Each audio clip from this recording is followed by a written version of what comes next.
ANM জিএনএমে আসা একটি প্রশ্ন। দেখো প্রশ্নে বলা আছে বার্ষিক 5% সরল সুদের হারে কত টাকা ত্রৈমাসিক সুদ 8 টাকা হবে। ত্রৈমাসিক মানে হচ্ছে 3 মাসের সুদ। তাহলে দেখো সরল সুদের সূত্রটা হচ্ছে বের করার আই সমান পি আর টি বাই 100।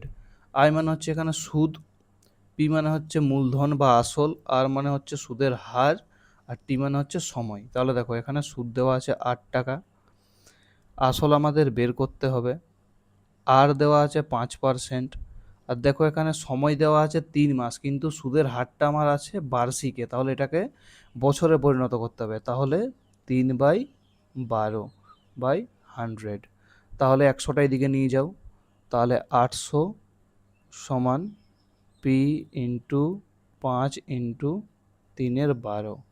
দেখো এটা 4 দিয়ে কাটাকাটি করো, এটা 5 দিয়ে কাটাকাটি করলে হবে 16, 160। তাহলে 160 ইন্টু 4, পি সমান হবে 400 হলে 64, 640 টাকা। Option number B. তাহলে এটার অ্যান্সার কী হবে তোমরা কমেন্ট বক্সে জানাও।